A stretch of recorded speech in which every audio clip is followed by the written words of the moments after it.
Good afternoon once more, dear Prime Ministers, dear partners, friends, dear Ingrida. Thank you for having me here. For many years, we have been talking about disruption of the international orders, turbulences and global challenges. Russian full-scale war against Ukraine is not just one of these global challenges. Right now, it is the biggest challenge for European security since the World War II. Let's go further. Not just Russian full-scale war against Ukraine is the biggest challenge, but modern Putin's Russia itself. Until we defeat this tyranny and drive out Russian forces from Ukrainian territory, long-standing and just peace is not possible. And such peace is crucial for security, which is crucial for prosperity of our and future generations. That is why the focus of this conference, creating a better future in a turbulent world, is urgent and relevant more than ever. Dear friends, almost 18 months after the start of the full-scale aggression, there is no doubt Russia has not and will not achieve its goals. Ukraine persevered. Thanks to the heroism of Ukrainian army, thanks to the bravery of the Ukrainian people, thanks to the international unity and pro-Ukrainian solidarity coalition, thanks to support of Lithuania and Lithuanians. We honor our heroes, men and women, who are fighting for freedom and better future, not only for Ukraine, but our independence, but for every European nation to remain free from the Russian world, terror, repression, from participation in the bloody affairs of the empire in which Ukrainians, Lithuanians, Latvians, Estonians, and many more other nations were forced to take part until 1991. Ukraine builds the strong army and continues complex reforms aimed at building strong and modern economy, which will ensure the prosperity of Ukrainians. Membership in EU and NATO, and ability of Ukraine to be a cornerstone of the European security. So when we are talking about better future, our path is quite straightforward. Victory and liberation of our land, recovery of the on the principle build back better and transformation our country, EU and NATO integration, EU and NATO membership. For all these steps, we know what to do. We understand how we will achieve these goals. We hope that our partners will be with us and help us to reach all these strategic objectives. It will be essential for us to build strong recovery coalition. We need to win the war and to win the peace. Ukraine recovery program will be one of the biggest infrastructure projects in 21st century on the territory of European continent. We believe that such reconstruction will benefit not only Ukraine, but can be a great boost to European economy. Dear friends, on behalf of the government of Ukraine, I would like to congratulate Vilnius on its 700th anniversary, which we are celebrating together this year. I also would like to wish you all the success in the further discussion on such important issues as food security, economy, bioeconomy, the challenges of energy and natural resources, innovation and entrepreneurship, and many others. We are grateful to all the countries and organizations that are now side by side with us in our struggle for our own freedom and independence. And once again, thanks to the Republic of Lithuania, Lithuanian government, and Lithuanian people for its unchanging, unwavering, principled position of solidarity with Ukraine. This is what real friends do. Today we are united as never before. Unity is our strength, unity is our answer for the turbulent world and big challenges that lie ahead. We believe that our common victory will give birth to a more united, more secure and stronger Europe in a more stable world. Thank you so much. Slava Ukraini! Героям слава!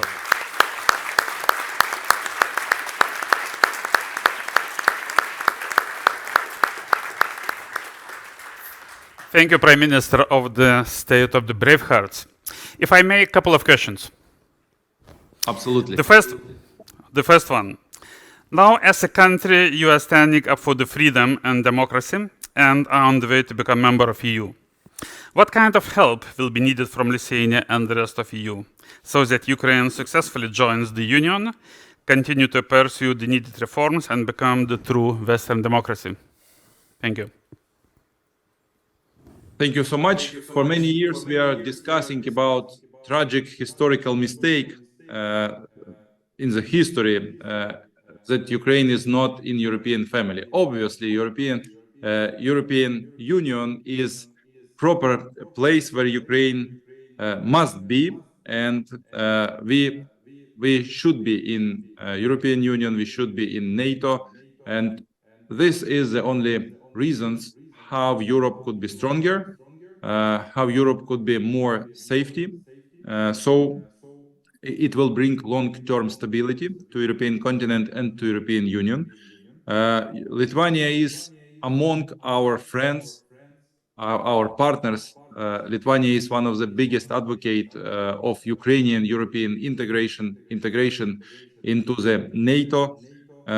We so much appreciate this, and we do our best to be very fast and very effective in our European integration steps on our European path.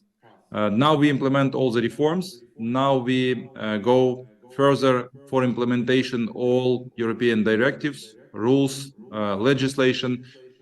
We will implement 7 recommendations, and I hope that European Union, European Commission, with support of the Republic of Lithuania, will bring Ukraine to the negotiations till the end of this year. So for us, it's very important. We continue transforming our country. We are 100% committed to transform our country. We are not just fighting and winning against Russia, but we also implement all needed steps to be part of civilized, united Europe. Thank you so much. Question: how do you see Ukraine after the victory? What do you think are the strong points of your victorious country, and what are the greatest challenges that are in front of you?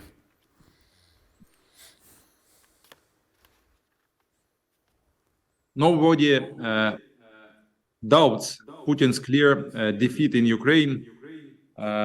Hopefully, we hope that it will be nearest time, maybe this year. We do our best to make it faster. Situation on the front line now is stabilized. We have tactical successes. We have strategy, liberate all our lands as in the borders as on 1991. And it's very important, and it's time to work out a global comprehensive security network. And a new security architecture is not possible without Ukraine. Now we have very professional, very unfortunately for us, but very experienced army, which could bring to NATO, to our partners, to Euro-Atlantic community, more power, more experience to make it more united and stronger. The path to a comprehensive, just and sustainable peace in Ukraine is described in the President Zelensky peace formula. So we ask all of our partners support this formula. It's very simple, very clear, 10 simple steps to reach sustainable and long-term peace on the European continent. So it's very important for us, and I always ask about this our partners. Ukraine's strategic partnership with Baltic states are very important, is very important now. We have very good perspectives, not only from point of view of future recovery of our country, but also from point of view of future European logistics. Because as we discussed it earlier with my friend, dear Madam Prime Minister, dear Ingrida, it's very important to have now vertical logistic between our countries from Baltic to Black Sea. In face of challenges when Russia is blocking Black Sea region, we understand that we should rebuild our logistics and create new corridors from Baltic to Black Sea, open new roads, new railroads, ways. We ask cooperate with Rail Baltic project, which include 5 countries. Ukraine would like to be part of this. We also have many other perspectives and projects where we can find great benefits for both our countries in future recovery process. But now we all are fighting for our freedom, for our victory. We are very much grateful for this to your nation, to your brave country, to our friends and partners. Thank you so much. Thank you, Prime Minister. Now I see that our Prime Minister, Ingrida Šimonytė, would like to join discussion and sends her regards. Prime Minister? Hello, Denise. It's a huge pity you couldn't come and we couldn't meet in person, but I'm sure we will do that very fast. And it's so good to hear that you're full of optimism and planning the work of the government for the nearest future. Of course, I mean, when Rolandas asked about the help from Lithuania and other countries, this is quite a tricky question, because Lithuania and other countries sometimes might be somewhat different stories. I think we are among the countries who were the staunchest and the strongest supporters of Ukraine's EU accession before it was cool. And for many reasons, geopolitical reasons including, security reasons including, and given the understanding of threat and what is geopolitically important in the region for many years since the restoration of our independence. So no surprise that we will be the last man standing with Ukraine on this path as long as it takes, and no surprise that with all the parallel discussions that appear now about maybe we should reform the European Union, the decision making first, then we can talk about new members and stuff. We don't think this is a good way to go, because the country should be evaluated, of course, based on the merits. But I must say here and compliment the government of Ukraine of being able to do so many things under circumstances like that. I mean, I've seen some minor crises, but it is quite complicated to imagine how at the time of war you can at the same time implement, well, the quite formal requirements of judiciary system, public procurement system, whatever systems that need to be aligned with the European legislation, because the priorities seem to be so much not there. And still, I think the progress that Ukraine is making is huge. I mean, there were many experts who were working in Ukraine for many years since the talks about potential accession or partnerships started in many areas, from judiciary to legislation to economy to whatnot. And of course, we will continue to provide all the expertise.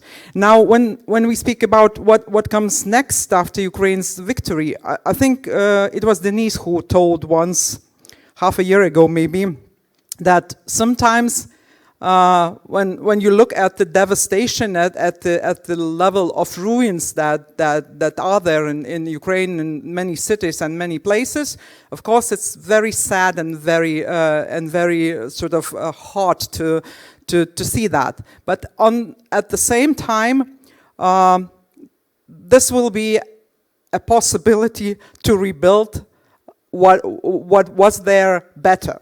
I mean, for the better quality of Ukrainian people life and for the better quality of services and everything.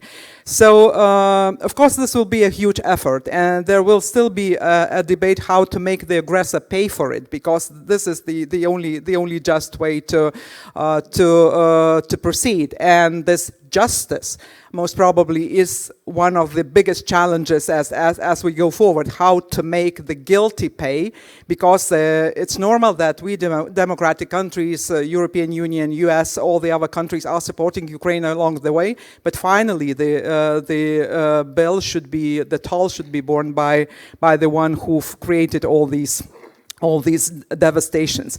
So of course, once war is finished, then there will be all sorts of challenges of psychological, mental health of the society, how to sort of switch the minds from the permanent mobilization to a civic daily life. And even after COVID, we see in some countries this is a little bit complicated. So it is, of course, much more complicated after the war. But I'm very sure that, you know, with such a high price paid for the idea and for the aspiration to be in European family, I mean, there is no way that Ukraine cannot succeed. Thank you, Prime Minister, very much. And thank you very much. And thank you very much, Prime Minister Shmyhal. Thank you.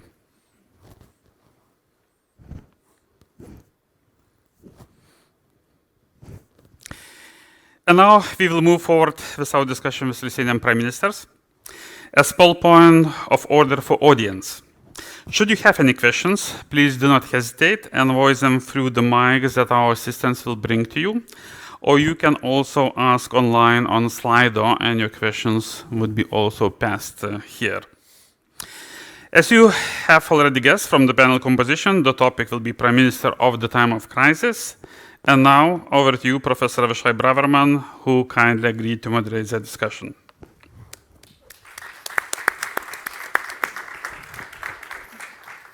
Thank you very much, Rolandes. I am so excited and thrilled here. And Rolandes enrolled me, and I met and briefly talked with 3 prime ministers. And in my relatively long life, I met many leaders in the world. But I never in my life had the privilege I have today to talk, to converse with 3 prime ministers. The 2 of them are physicists. One is economist, people that essentially should have pursued science and the dismal science, but they came to public service. And even for the short conversation, it was an inspiration. And on the onset, I said that I led a conference, the last, when I left the World Bank in 1990 in Budapest, whether to have a price reform or institutional reform first. With me was several well-known economists, the late Nobel laureate Kenneth Arrow, the current Nobel laureate Joseph Stiglitz, the Hungarian distinguished economist Janusz Kornai, and myself. We objected to have immediately privatization and everything else, but of course was the greatest theft, and here is Putin today.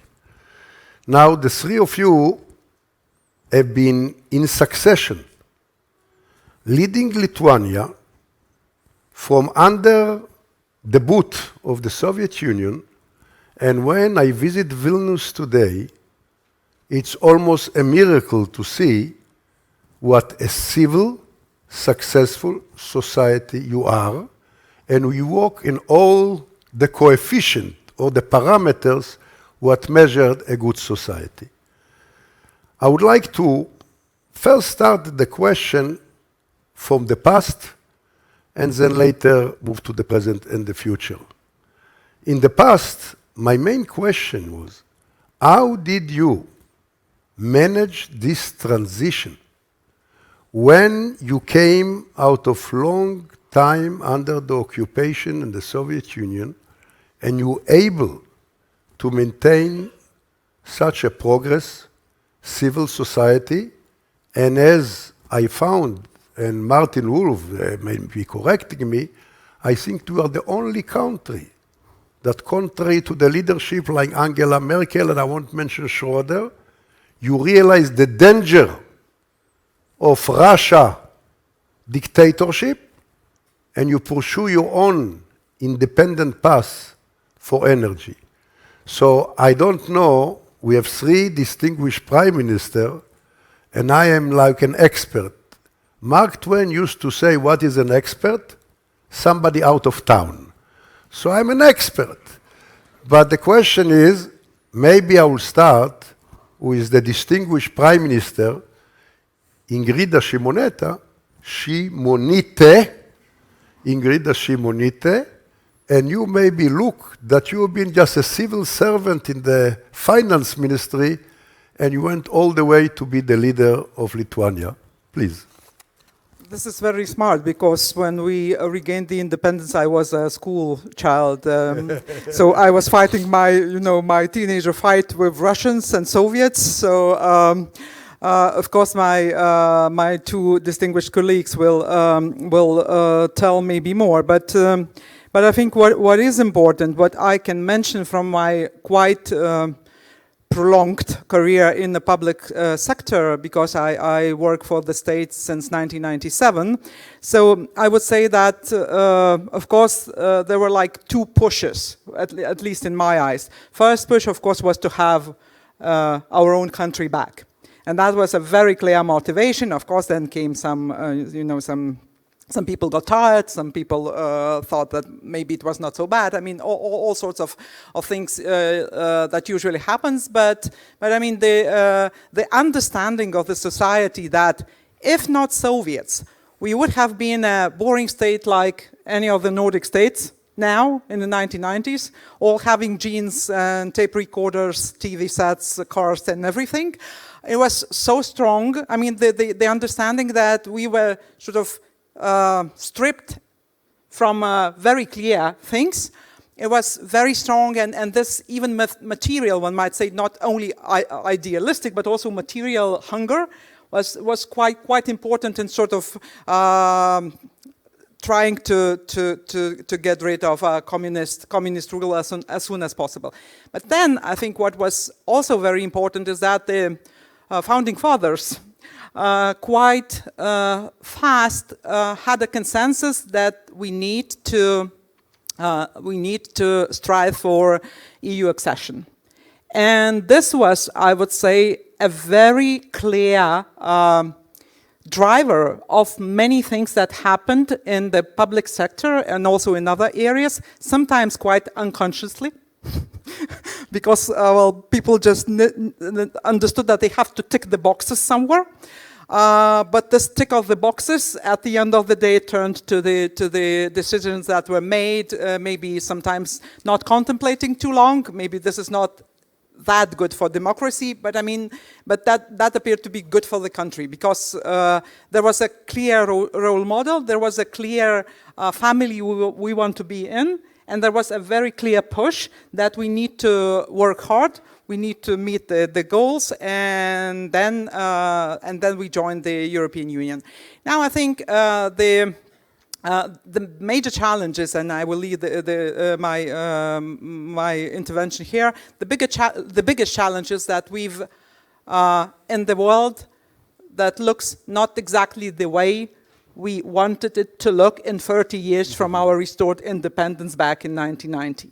I mean, in Thatcherite, Reaganistic, John Paul II, sort of strong West world, at least how we perceive it. Now it's much more challenging and much more complicated. Of course, the global trends of technological change, of social media that we've discussed briefly, and all those things that impact all the society across the globe, that make society susceptible to propaganda, to fake news, and that has a immediate effect on politics, on decision making. I mean, it's nice to hear the compliments, but we will have to work, I think, 3 times as hard to sustain what we've achieved and to make it better. Thank you, Prime Minister Ingrida. Before I move to the present and future, I would like the other 2 former colleagues. Again, here I'll go to farther in the past to talk to Prime Minister Aleksandras Abišala, that he is the older, not in age, but the older Prime Minister. And how do you navigate in the beginning when democracy was so fragile and given the pressure that you navigate so nicely to avoid the pitfalls of other societies? Short answer is because I didn't know how. But before I answer your question, you know, I was surprised a little bit when Investors Forum invited me to discuss the issues of 31-year-old. Well, it could be the question of learning from history. Yes. Some people agree that you can learn from history, others say you can't. I think we can, but only one lesson. And the lesson is shit happens. Everything what happened now in the last, 10, 15 years happened before more than once. And we never learned how to manage those crises. And not because, well, first of all, we don't want to believe that crisis will happen again. But the second issue is that every crisis is different. And you cannot learn how to manage a crisis from previous ones. What you can learn from this lesson I mentioned before, excuse my French, is that history never ends. Shit happened, happens, and will happen. So you have to be ready for that. You don't think that. I mean, this statement "never again" does not work.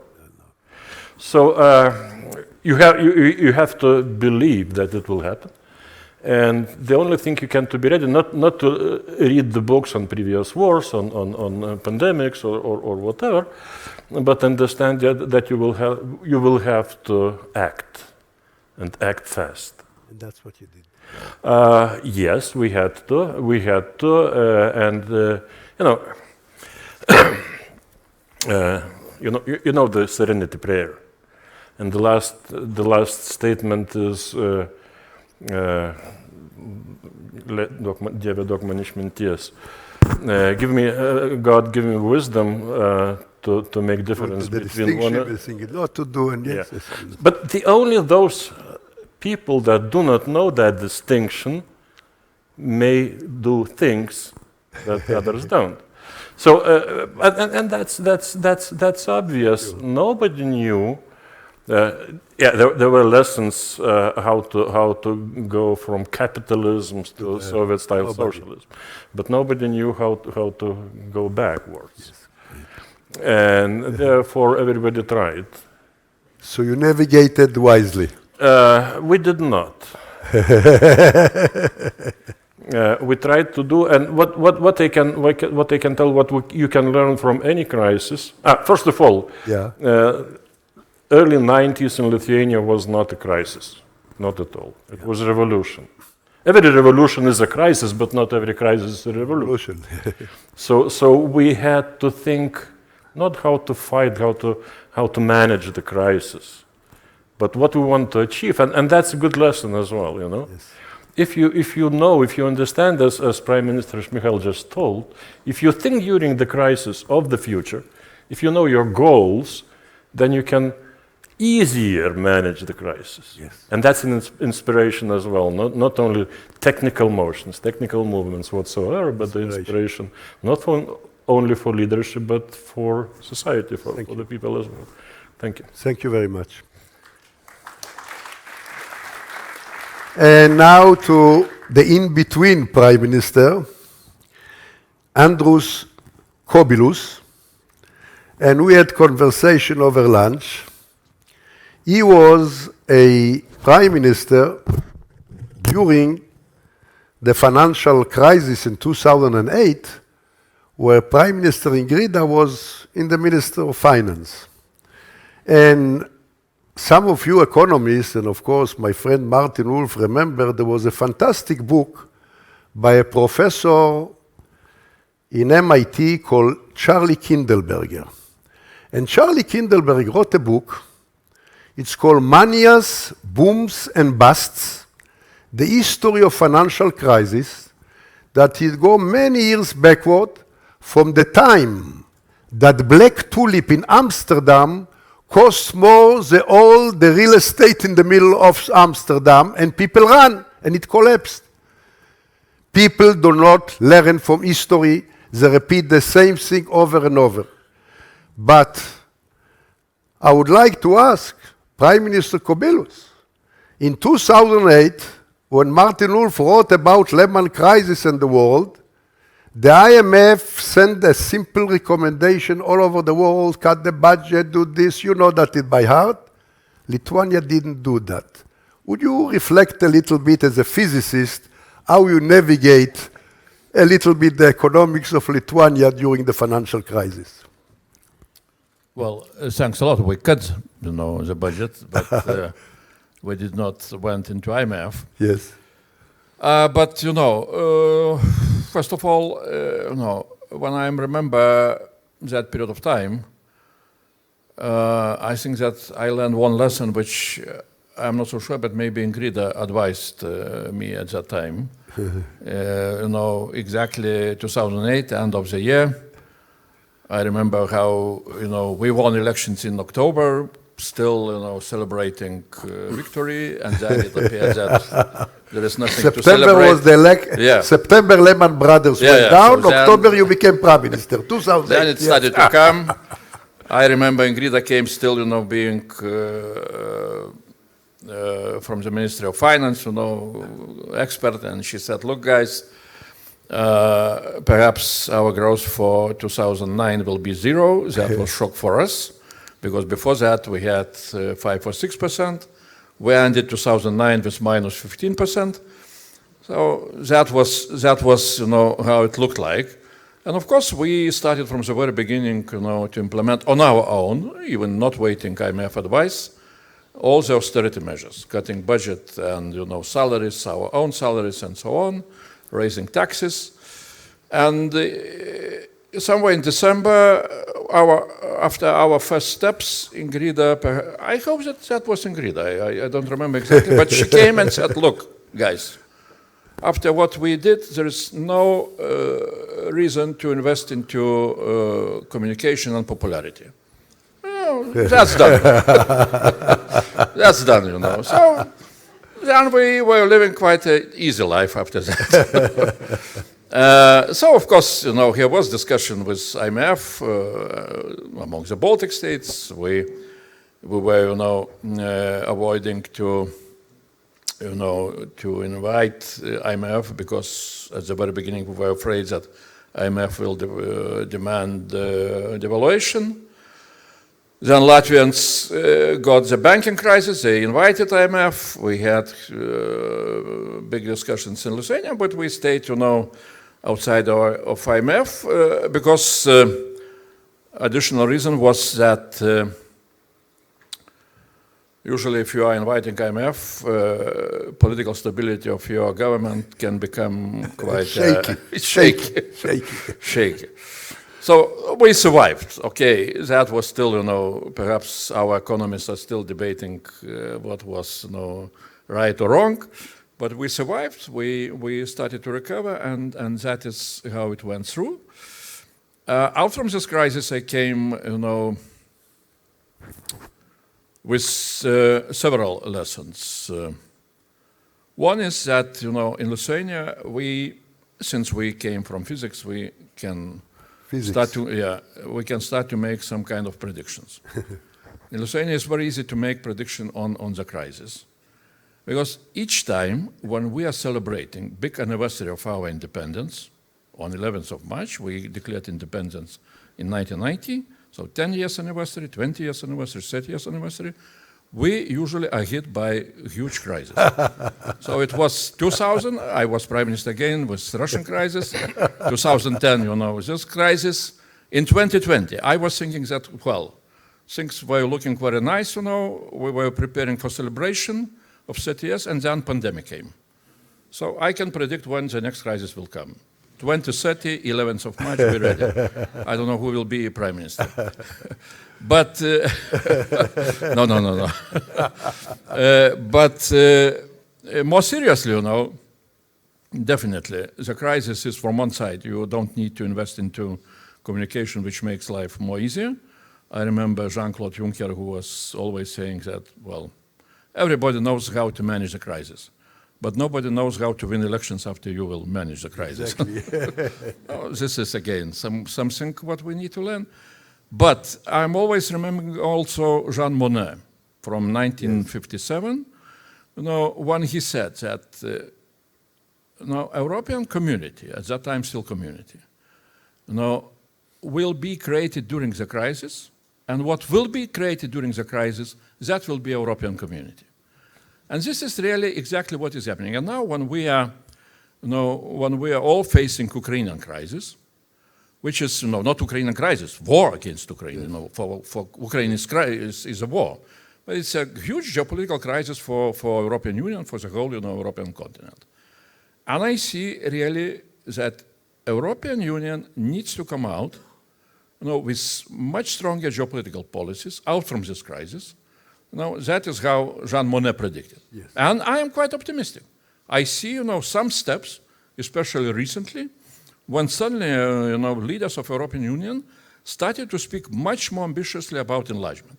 Because enlargement and, you know, soft power of EU, I am coming back what Inga said, you know. Yes. I'm always saying, you know, in some audiences where there are no Italians, I don't know if there are, I am saying we Lithuanians were Italians of the North.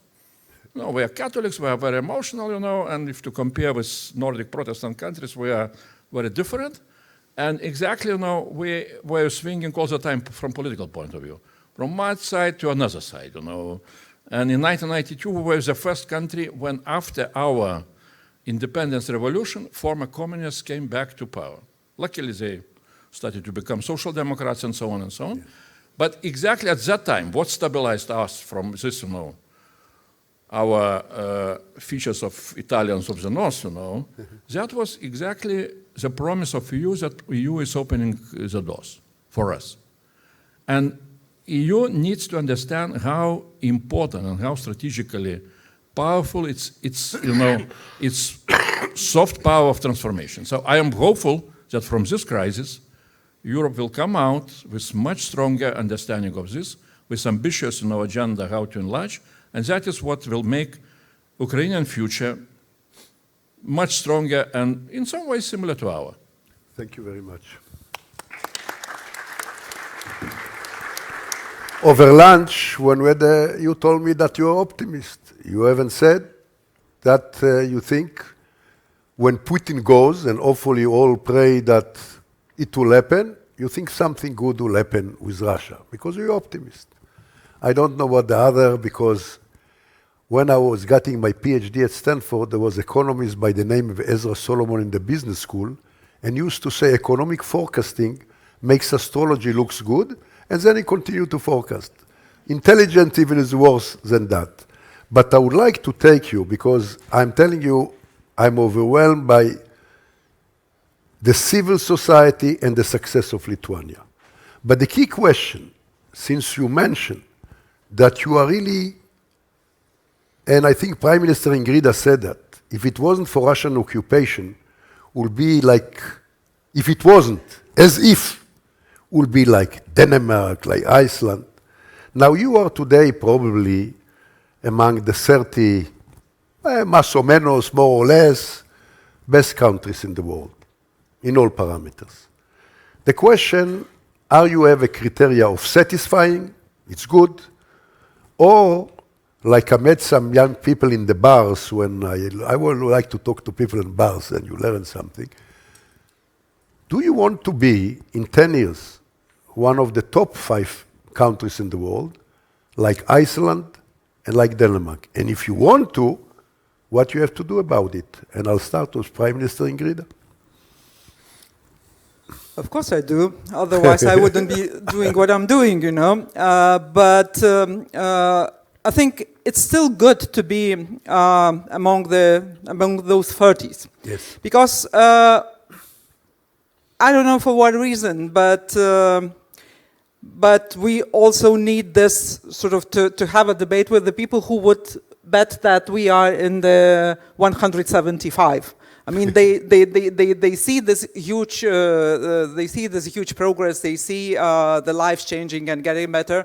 I don't know whether they have fork in their eyes and ears. What is or is this just some grunge that you simply cannot acknowledge the achievement of your country? So it's good to be somewhere among the top 30 to sort of make a point to the people who are complaining about nothing good happening. But this is not, you know, the end of story. Although when we speak about the happiness index, it is a little bit tricky because we all know that there are two ways to be happy. One way is to set up a goal that you can never achieve, like me setting me up a goal to become a ballet dancer. I mean, I can do that, and then I will frustrate. I will be constantly unhappy. This is very ambitious, damn ambitious. But I mean, you cannot do this, and then you are constantly unhappy. Then the sort of part of the explanation about the Scandic happiness, Danish, Swedish, lagom, hygge, and all those words that we know, even not living in those countries, is that, I mean, you rationalize your understanding of happiness. It's not that as good as it gets. I mean, anything can do, and anything will be fine, and I can live with this, what I have. But I mean, you do not sort of place yourself in a trap where you get frustrated. And I think Lithuania is a very good country for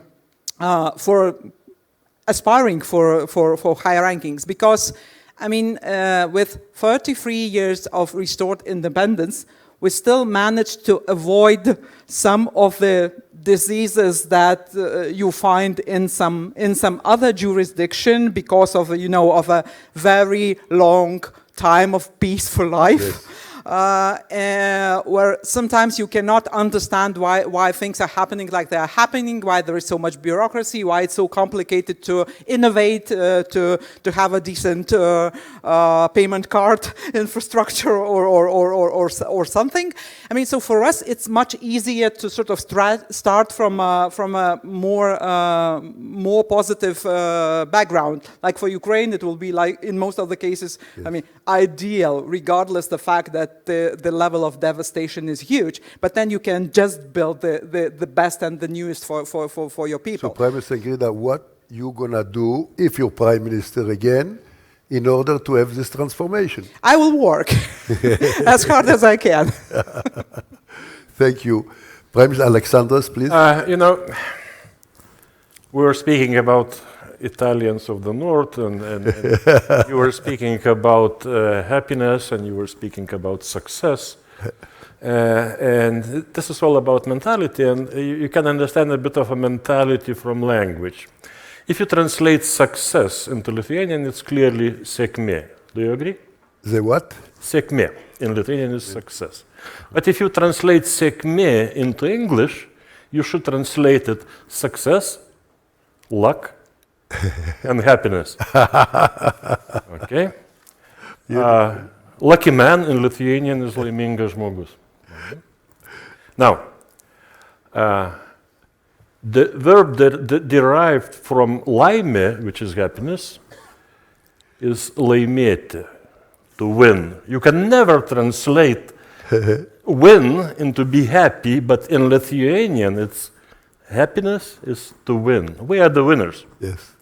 To win, you have to fight. If you want to fight, you have somebody to fight against. So, to be fifth or first in index happiness, in economic development, or otherwise, we have to fight. So, unfortunately, we cannot live with realistic happiness Yes. we will have always to fight, to try to achieve. And by the way, in Lithuanian you nearly cannot say successful businessman. Yes. Because sėkmingas verslininkas in Lithuanian is more lucky businessman. Everything is luck. Okay. Last little. So if you want to say successful businessman or successful piano player, you have to say Lucky. daug pasiekęs. You have to say achiever. Achiever. So we want to achieve, not to have a Effort. success, but to have achieve. We want to achieve. So this is our mentality. I over-exaggerate, of No, course. but you say that you have here, and I noticed by the 3 days here, I met young people, you have a passion of desire that I remember 30, 40 years ago in the beginning or in the creation of Israel, that people really wanted to do something. I feel this energy. Exactly. And the question, how you utilize energy with If I may, Professor, now we'll go jump- to Professor Kubilius. Professor, okay. Oh, professor, I said, because he should have been a physicist. But, I will jump into this discussion being not professor, but... Just a prime minister. Okay. You touched upon a very, very important feeling. I think that our success was built on really national feelings that we are hungry for success. Yes.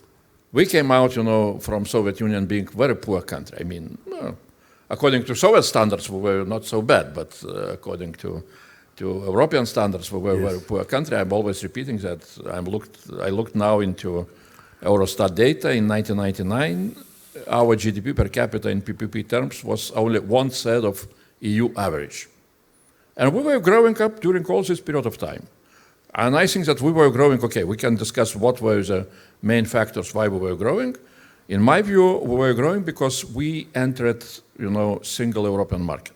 That was a major factor. Of course, we used, it depended on how to use this factor. Now we are approaching, EU average. I think that it's now the last year parameters is 90% or something like that. For us, the most important is that we overcame Estonia by 1%, We won. The Korean always build a tower, one store above the Japanese. It's only important for Andrius. Yeah. It's not important for me at all. No, it's important. Bales. To overcome Estonians is almost... I know we are better. Yeah. For us to overcome Estonians is almost the same like to win in basketball against the United States. Yeah. What is after, it's not an issue. But what I am, and that's and we are, well, from one side we are hungry for success, and still we are, because of that we are keeping our dynamism. From another side, we are quite satisfied with such a growth tempo. And that is when you're asking very good questions. So what are we going to do, how to reach, during next 10 years, Iceland or Ireland and so on? It's a good and very, very important question, because I'm not so sure how long this factor that we, joined single market, how much it will allow us to be so dynamic. Yes. And then really, perhaps we need to start to look much more, into some kind of new factors, and which will allow us to keep our dynamism. And of course, we are our economical situation is very clear. We do not have oil, we do not have heavy industry, so all what we have is our human capital. And the question is then, how to repeat, let's say, startup nation example. And I would, I see here really it's not because university is part of organizers of this conference, but I would say the role of universities we need to start to understand in a much more clear way. And once I calculated that it would be very good for us, it's a dream. It's for time being is maybe a fantasy, to have some kind of what can be called world-class university. And there are calculations, what does it mean? Yes. And I looked into those numbers. If there would be a possibility either to raise taxes specifically or to avoid all the limits of the budget, so we, for time being, to have Vilnius University, to have such a level of finances which would allow Vilnius University to at least to try to become world-class university, we need to increase Vilnius University budget by 5 or 6 times, and to spend all the money which we are using now for higher education for Vilnius University. Thank So you. that's what... And I must tell you, I'm so excited about this conversation because, as I tell you, when I came here 2 years ago and I had a conversation, and I was president of the university, I raised money, I've been around. One level I was so impressed by qualities. I said that, of course, one of your bioscientists should have got the Nobel Prize, was Dudna, he should have gone, but doesn't matter. But then I look at budgets. And I came for a university that was art university that just got an award in the Biennale.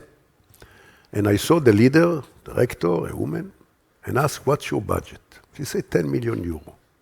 And what you said, for me, what touched me, because the future is human capital, institution, and good public servant and good politician. That's the countries that will marry private and public life.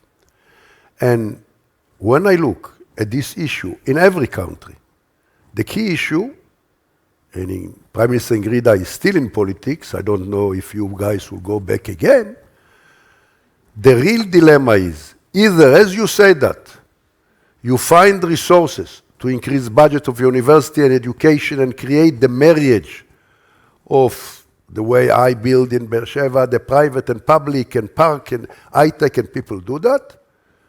And here I talk to Hollanders, like in America, that a lot of the people that are successful will do the American way, that they will contribute also to universities, to education, and get matching for the government. Something for this jump in the world, that everything is knowledge economy, it depends of your leadership. And the New Deal, the Magna Carta of business, of politicians, of NGOs, if you get this deal that everybody put his share, and Putin doesn't, God forbid, win, because we look at the positive scenario, I think you'll be one of the first 5. And the question is, here is the expert in finance. She came all the way. What do you do when you have to got the budget? How do you create this in order to create the breakthrough? Because you, public universities, and are not financed properly, and it's a big question how it's an anchor for growth. Prime Minister Ingrida. Shall I answer frankly? Or Let's go outside the level of the record, but you have to be a prime minister, so it's very difficult to speak frankly. we are now in the process of planning next year budget. So in terms of what I have above the waterline, from the institutions, and this is not taking into account all the others who would be willing to participate in the process, like members of parliament or president. So I would say I have something like 5% of GDP above the waterline of uncovered wishes at the current juncture. So I think this is one of the, and I will speak frankly, this is one of the most problematic points in the country. Given that when we started restored the independence, one could understand why you have this American approach towards the public institutions, because there are no public institutions. I mean, either they are created from scratch and they are weak and it takes time until they mature. So businessmen would have their own private security officers and you know, doctors and teachers for children and everything. But I mean, I know that people hate me saying this, But I keep saying this, and I will be saying this, that with the society becoming richer and more prosperous, the demand for public service increases like a demand for any good. I mean, when I say good, then people who say education is not good, why are you saying this? Is this not spiritual, you know, somehow? But I mean, it is something that has costs.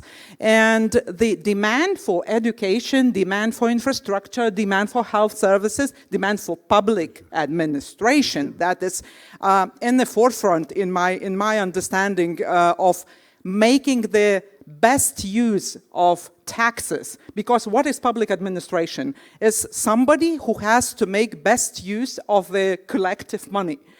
If you have sort of corrupted, poor public administration, then, I mean, you will end up with not even a third of what you've paid.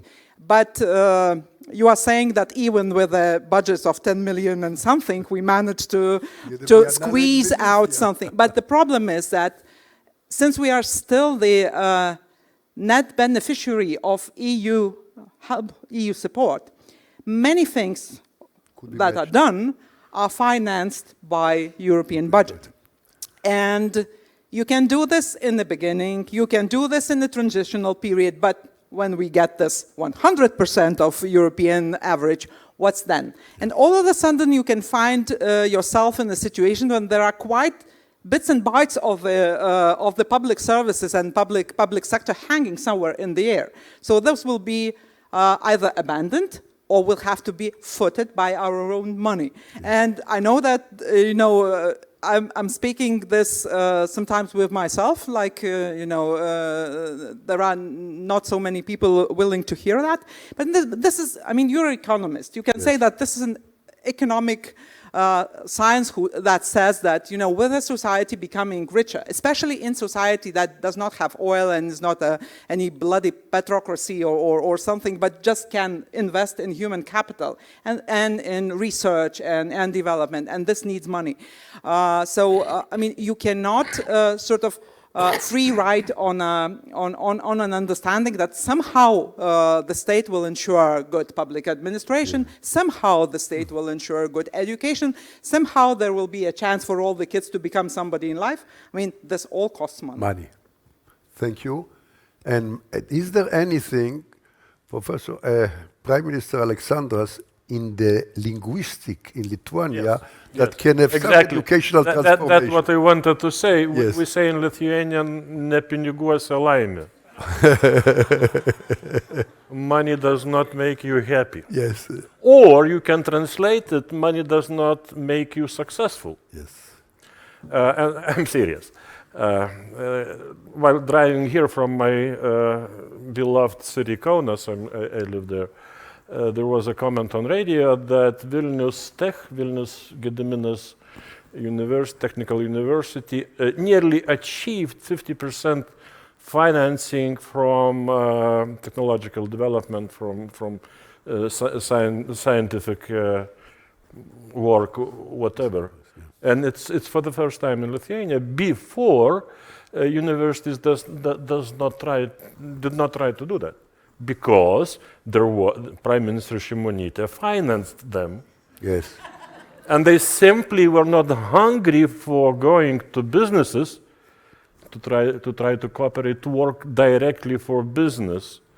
And the life made them strive to become happy without money, to get money by themselves, to get their works. But it takes time.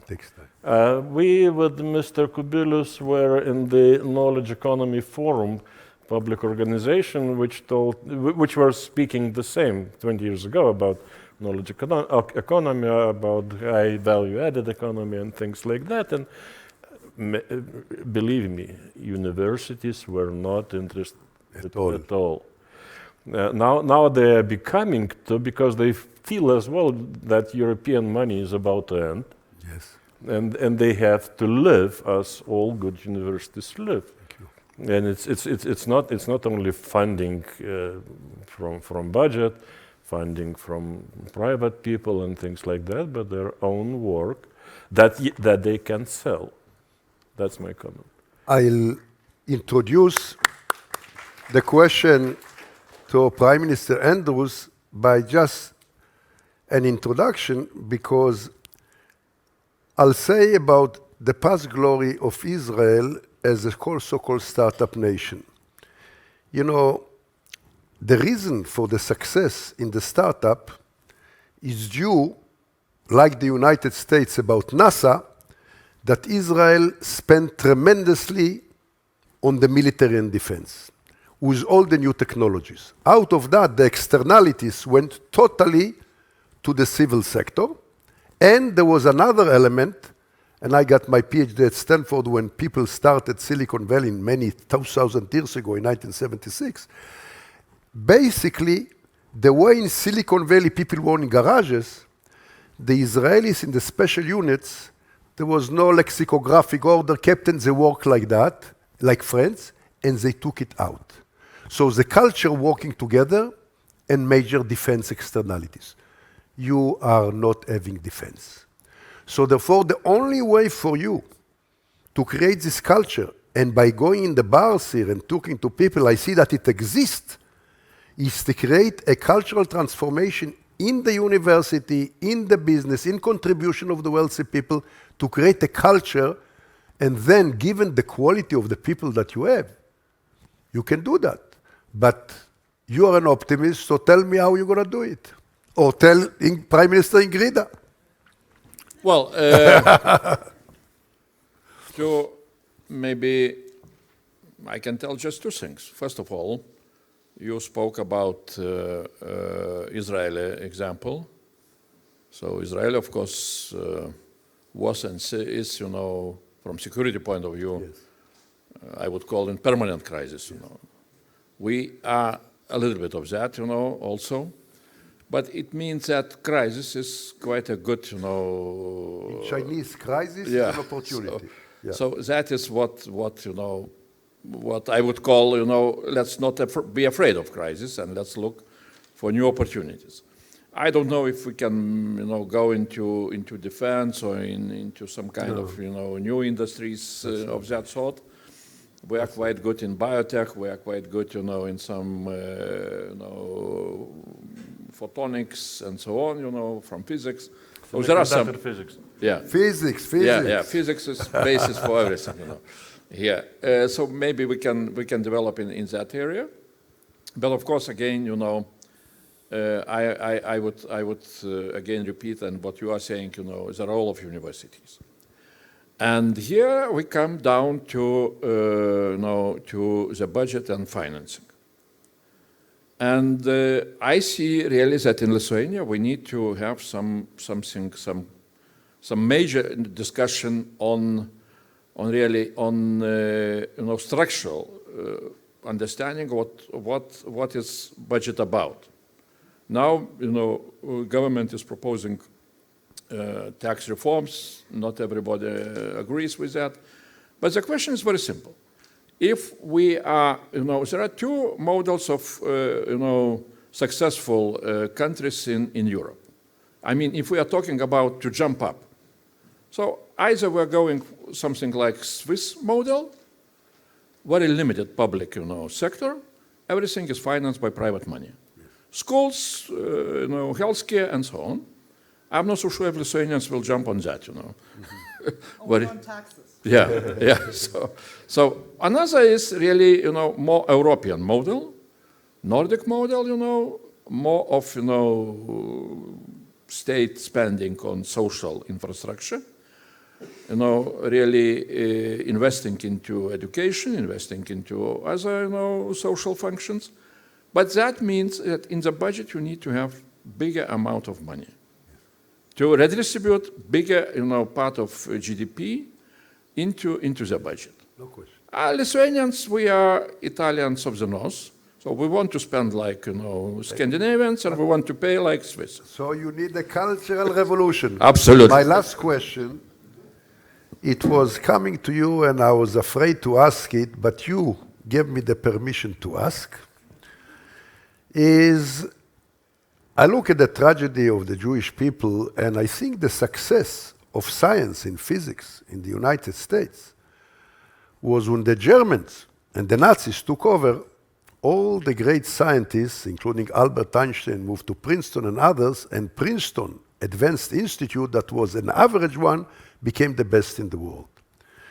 Today, with the dictator, the ruthless dictator Vladimir Putin, Russia is losing.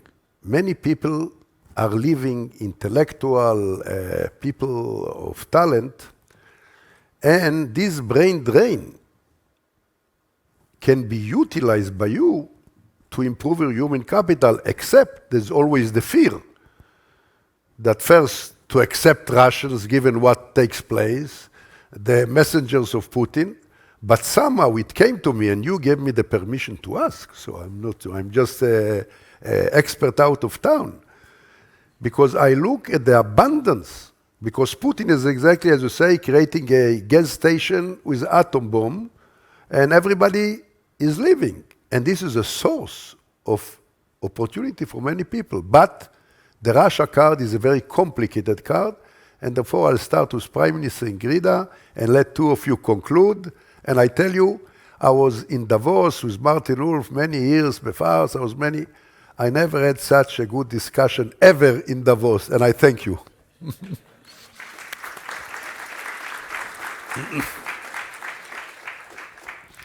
Well, I think we should divide a little bit the history line, because until recently, for I would say hundreds of years, Lithuania and Vilnius was the place where people who had to leave the Tsarist Russia, the whatever Russia, because of they did not fit to the society, they found shelter here. And it was always like that. And when the invasion started and Putin started this grip on, the last grip, I would say, on NGOs and journalists, and I mean, people were coming here. Same with Belarus, that had quite ironically, quite a flourishing IT sector, most probably because Lukashenko does not understand anything in this, so he just let them be. And quite many of them were also part of those protests in 2020, and then they had to flee, and many of them found their shelter here. But I mean, since the mobilization started, we've somewhat changed the approach. I mean, this humanitarian approach is still there. Yes. I mean, if somebody has a political problem in Russia, then we will most probably look into it and help. But I mean, if somebody just trying to hide his back from the war coming into his house, not via TV, but via door with a voyankomat, with the paper that you are conscripted, then this is for me a little bit, you know, a human value issue. Yes. And then I would be a little bit more cautious, because if you take away this, I mean, for many years, we have quite many Russian dissident or opposition people who gather here, who come here, who live here. We have some doubts in the society who would say we should not be supportive. But I mean, I would not change the approach that was here for ages. People who were unwanted in Russia, they found their shelter here. Jews, dissidents, who not. So I think we should not change this. But I mean, to say that we're just totally not selecting, I would not say this is the right thing. Very good. Now, last words for the two former prime ministers that will remain in consulting business in the European Parliament. Maybe they will join someday the Ingrida government, maybe. Please. Well, Ingrida government is the best what Lithuania can have. Yes. And that should be continued. But coming back to this question on really talents from outside, Russian, Belarusian, and so on, I am, you know, well, I would say in a very simple way, what is the question? General. The general question is very simple. Do we believe that, you know, Russia can become democracy at some time or not? I am among those believers. I feel that, you know, both in Europe and here in Lithuania, maybe I'm, for time being, in minority. but not very small minority. I mean, there are those who believe, and that is what makes my approach to the Russian people, how to say, yes, selective, but I do not say that all Russians are imperialists. Yes. I am not saying, And why I'm saying that we need to, to answer this question about possibility of Russian democracy. We have seen Russian democracy, very, very powerful back in 1990s when Soviet tanks attacked Vilnius TV tower. In Moscow, they had 1 million of Russians who opposed that. So why we need to see this, democracy perspective, even now, because if we shall, think that Russia never will become a democracy, what Putin wants to convince everybody, then we shall be afraid what will happen after Putin. If Ukraine is winning and Putin regime is collapsing, a lot of Western leaders are speaking, well, it's quite dangerous, Prigozhin will come, or not Prigozhin, somebody like that. It will be difficult for him to come back. So that is why we need to, why we need to speak. That's why I am, in a very rational way, I'm trying to convince the Western, leaders that let's not be afraid of Russian developments. Russia can become democracy. Thank you. And the last word with language. You were asking You were asking about potential Russian brain migration. Brain coming here. Yeah. In my time when I was in physics, I knew quite a bit of Russian scientists. All they were Jewish. And I don't believe they stay in Russia yet. Another question is, shall we become a startup nation? We cannot. Yes. Because normally for startup nation, 9 of 10 startups have to fail in first year. Exactly.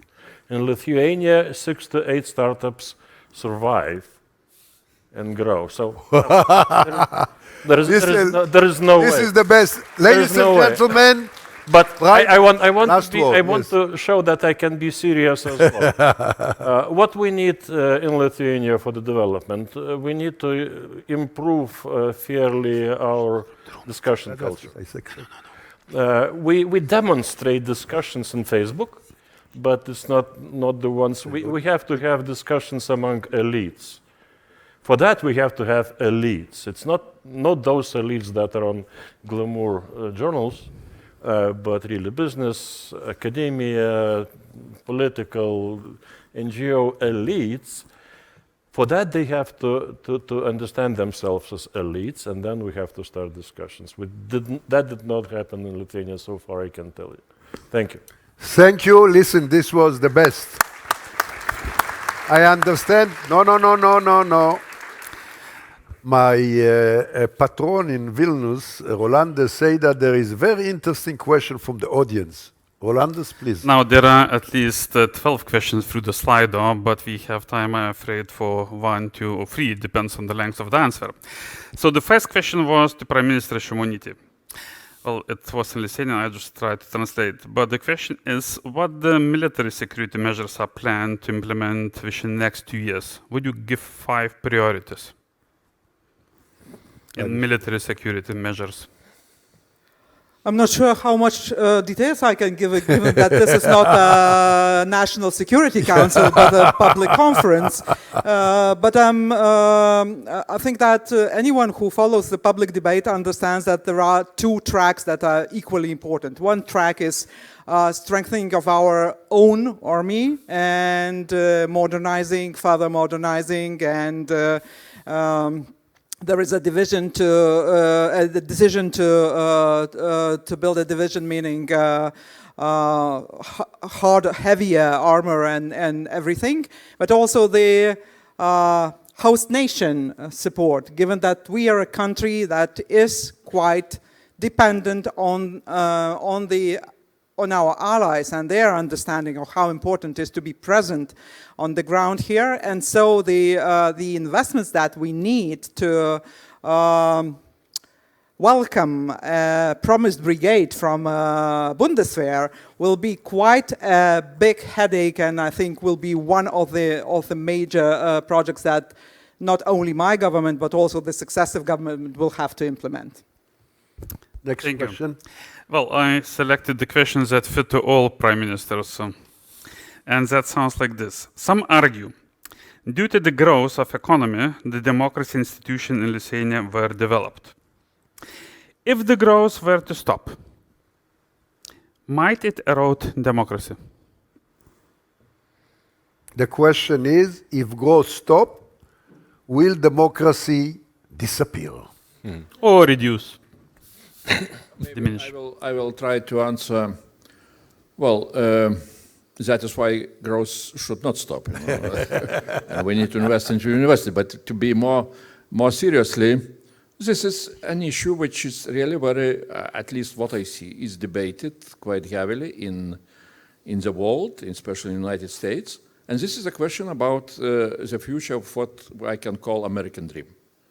You know, this mentality, understanding more in the society, that, you know, kids will live better than their parents. And it starts to disappear. Yes. And there are a lot of academical research which is showing that this is a way how the doors for populism is starting to open. This is not the debate in Europe. I am quite, well, for me it's strange, because in Europe I see the same situation starting to happen, especially in old Europe. At least what I saw some opinion polls, it's showing that in old Europe, parents are not believing anymore that their kids will live better. This is a generational change. That was not the case after 1940 till beginning of the 21st century. But still, in New Europe, this belief is still here in place. We still believe that our kids will be rich. Will live better than we're living, and so that is why we are still keeping this, I don't know how to call it, European dream or Lithuanian dream, but this is still in place. So our democracy is safer than in some other countries. Last word? Nothing. Ladies and gentlemen. No, there is one more question. Okay. And the last question goes to you, Abišala, actually. Because you had a discussion with 3 prime ministers.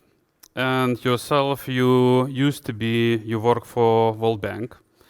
You was the president of Ben Gurion University. You was the minister of Israel. You was the member of the Knesset of Israel.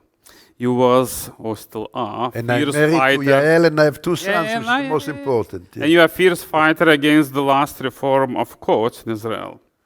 Why you would not run to the prime minister in Israel? Because the tragedy of Israel today, that what we have today with Netanyahu and demography and the religious crisis, that people, like the 3 distinguished people here, are not able to be in politics. And I won't discuss the crisis of Israel. I came to talk about the future of Lithuania. God bless you, and thank you very much. Thank you. Thank you. Thank you, Prime Minister.